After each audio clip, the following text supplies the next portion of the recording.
Thank you so much, Anna. I would like to continue right away with the discussion, led by Sinisa Topalovic, Global Head of Tourism Advisor and Partner at Horwath HTL.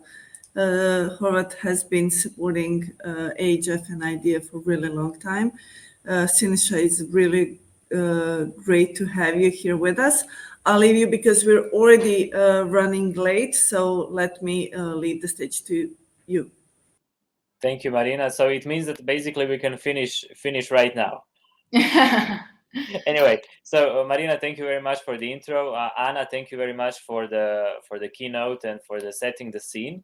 And I would like now to invite Ms. Zrinka Bokulic, who is CEO of Aminess Hotels and Campsites from Croatia, to join us at the virtual stage.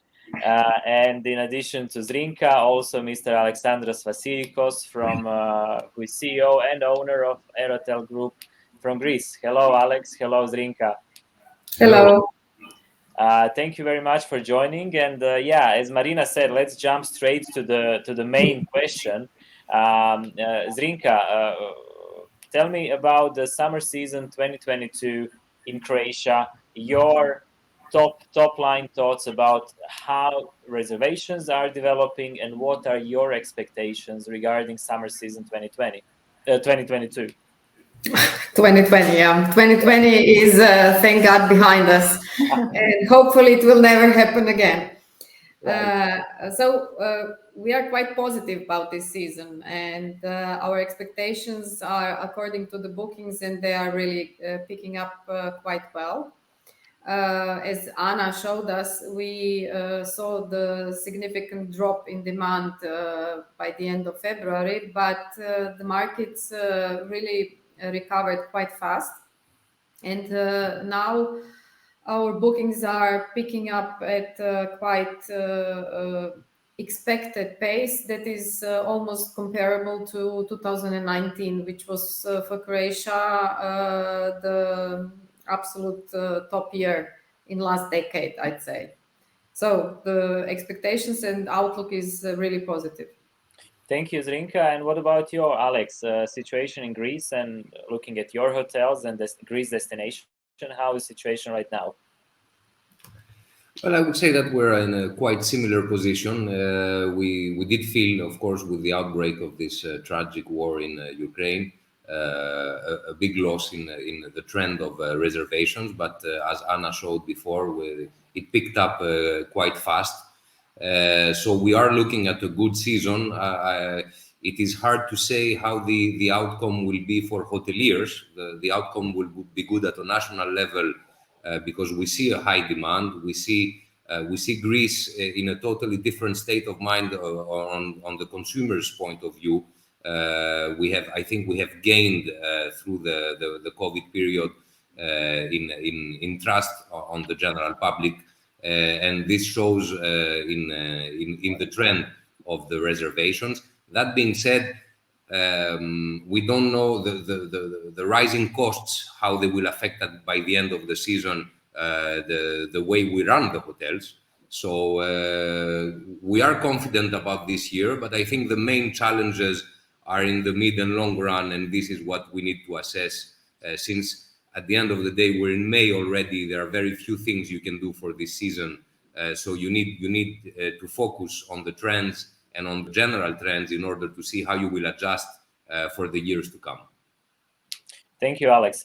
Anna, you were mentioning pick-up rates to certain countries. When you look at the Europe in general, do you see any particular outbound market or source market to be, particularly picking up or, very aggressively searching for holiday options throughout the summer season? Or is anyone, going more aggressive towards, holidays than other markets?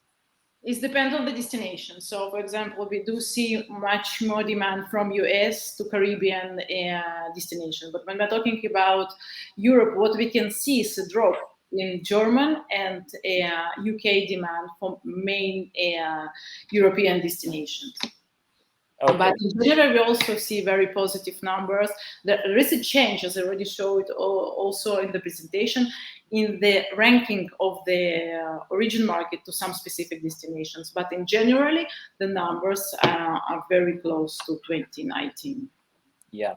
Well, Alex, you mentioned already this kind of pressure, which we can see in terms of inflation, in terms of increasing costs, not only of the goods, but also this year with the recovery comes higher expectations from employees in terms of wages, and everything is becoming more and more expensive. So the cost of labor is also under certain pressure.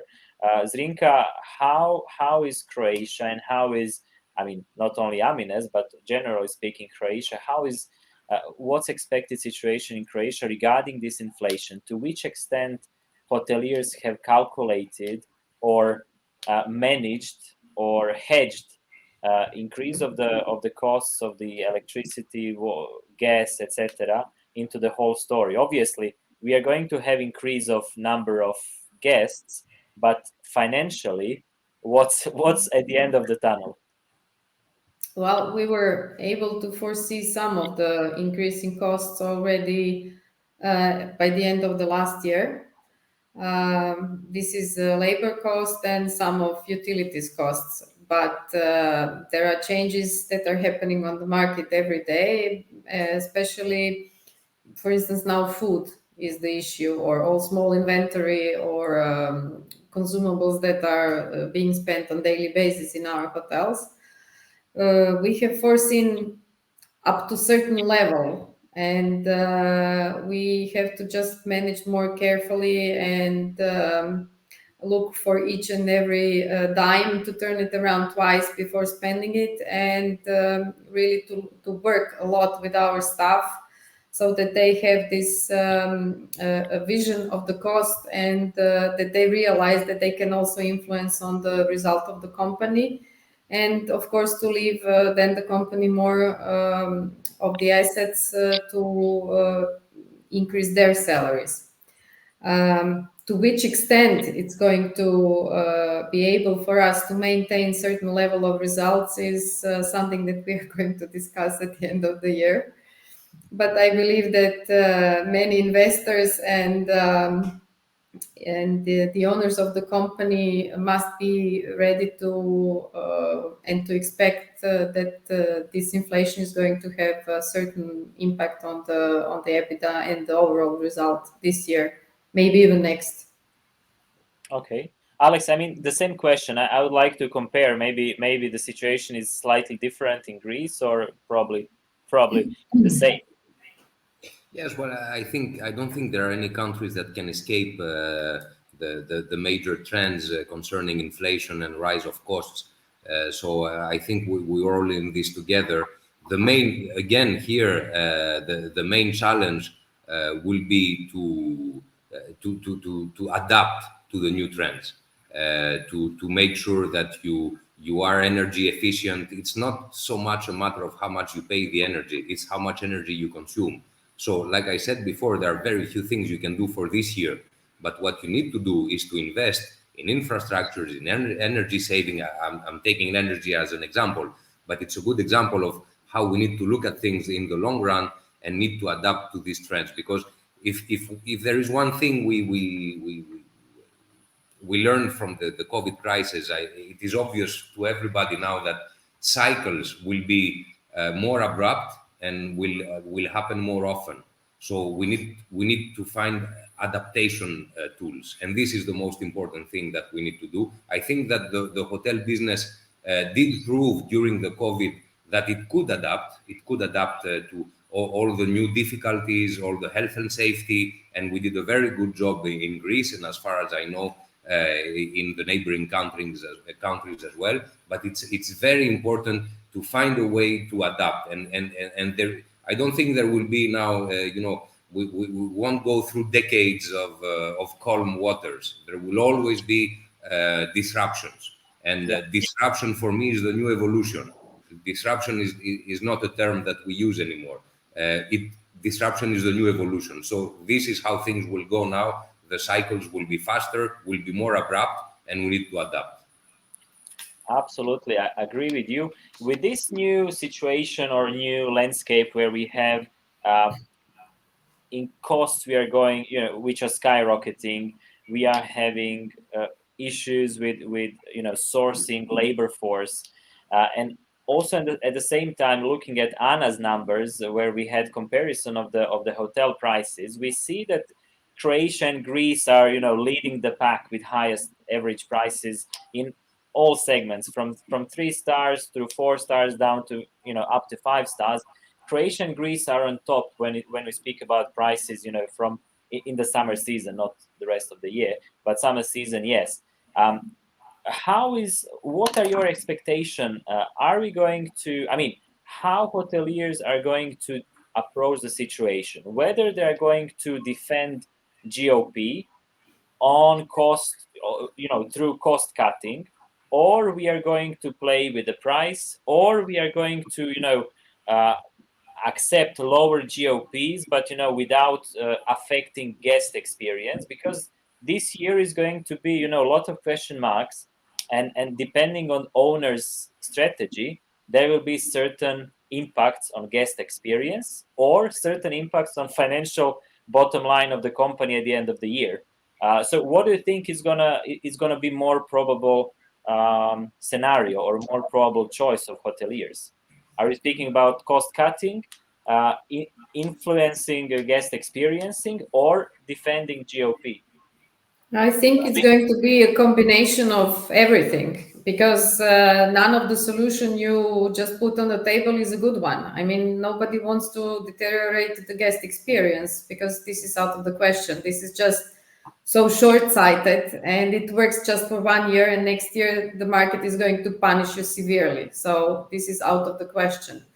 But let's say we can perhaps convince our guests to be more aware of the energy consumption, water consumption. So maybe they can work with us on that part, and maybe we can work together to cut some costs.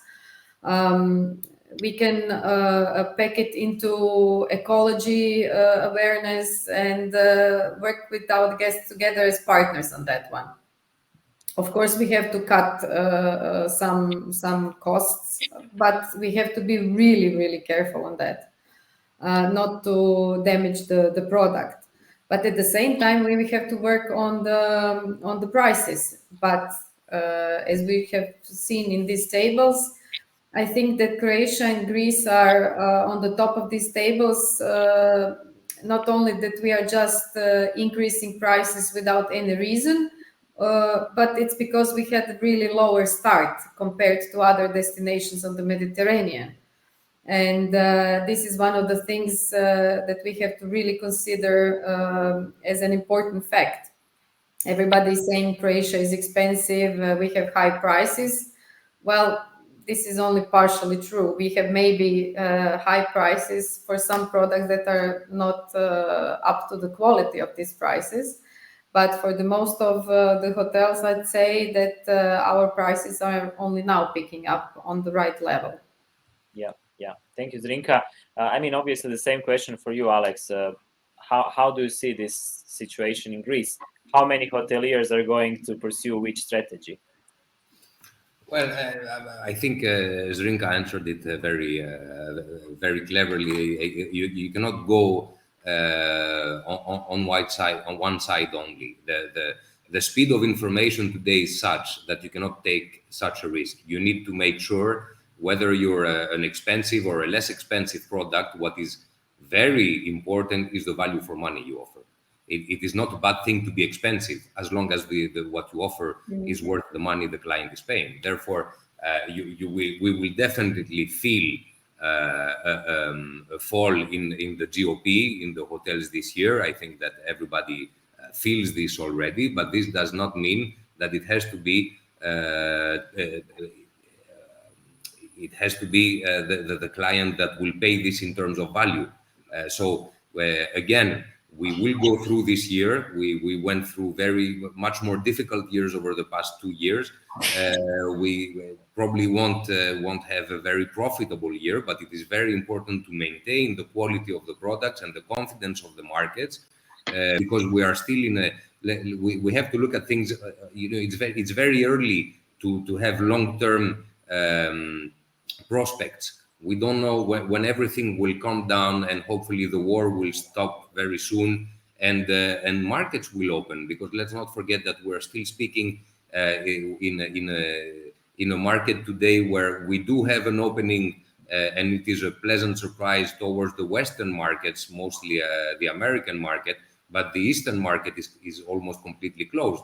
So this is also on the outgoing as well. Therefore, you have a lot of clients who are prepared to pay much more for their holidays, who will stay in Europe.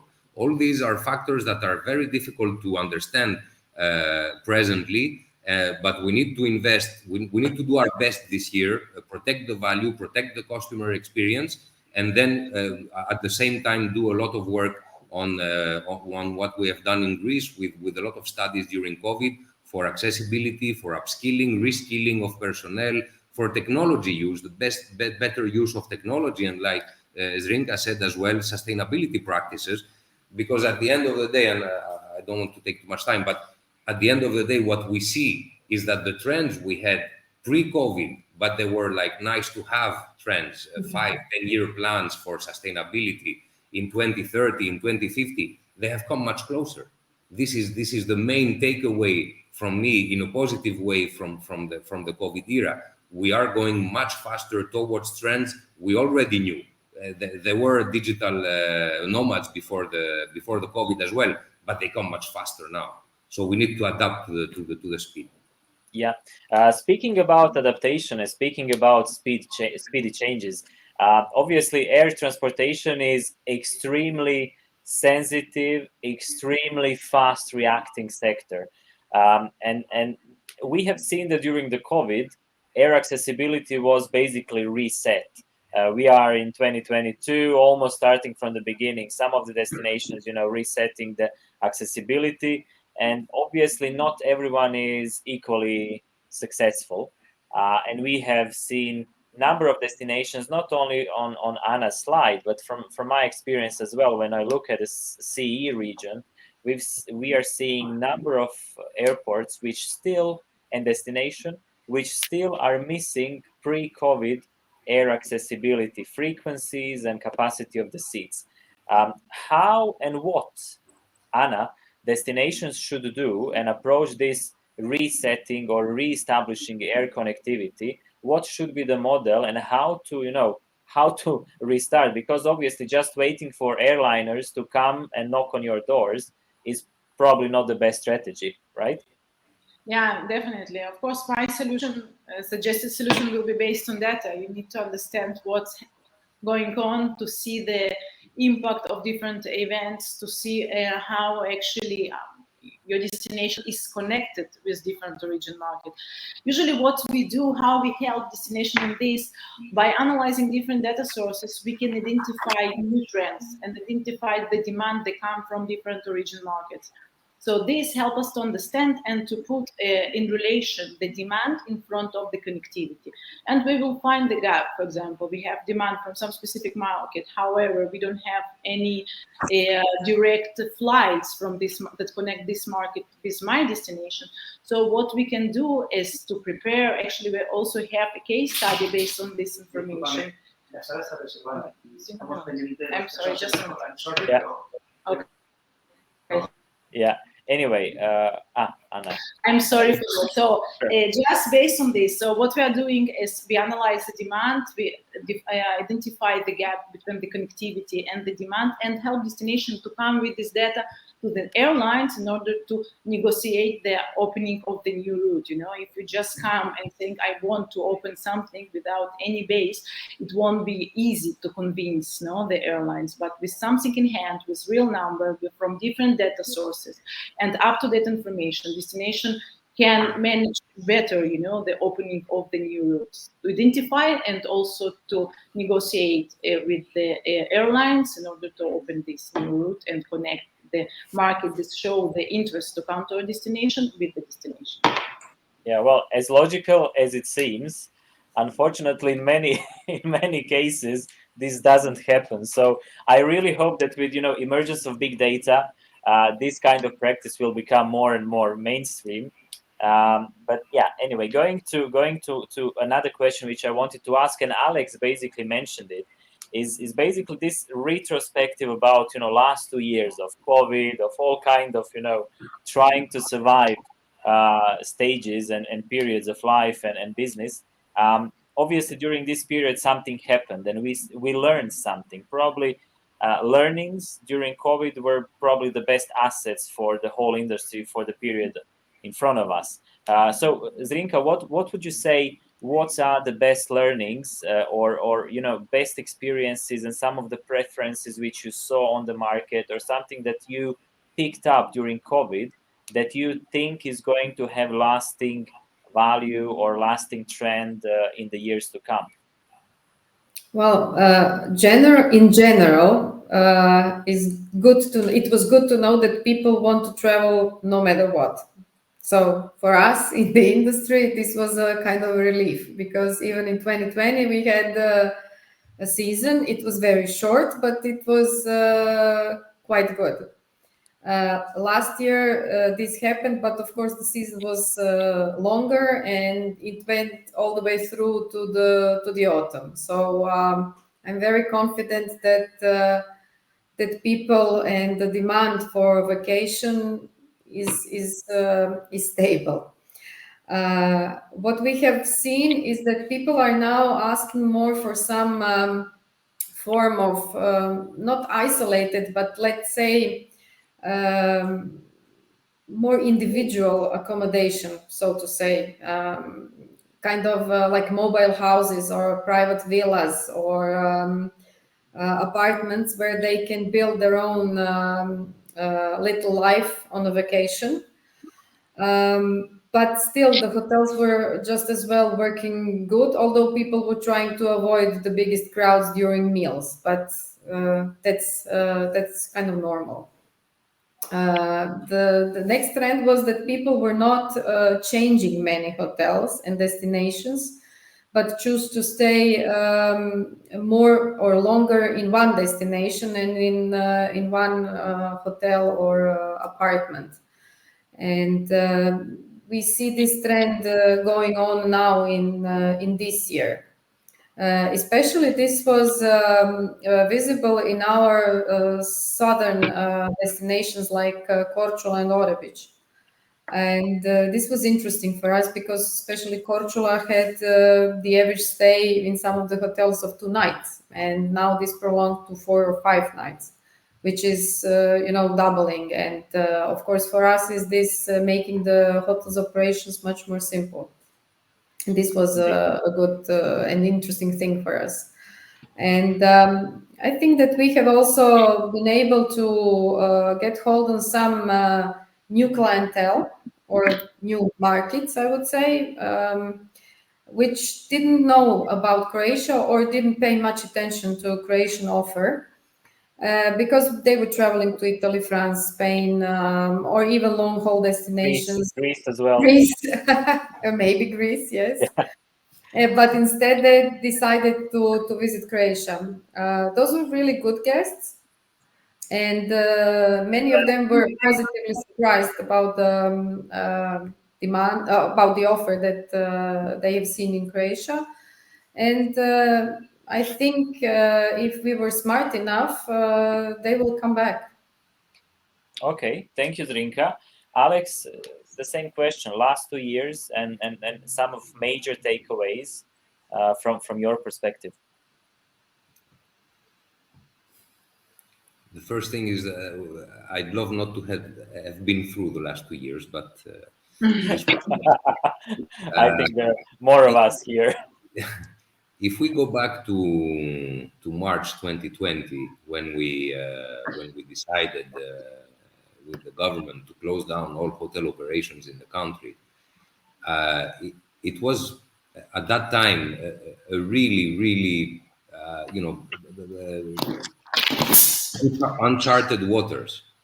And at that time, if you remember, we started hearing different theories, and I think rightfully so. It was the first time in history of humanity that planes started flying around the planet.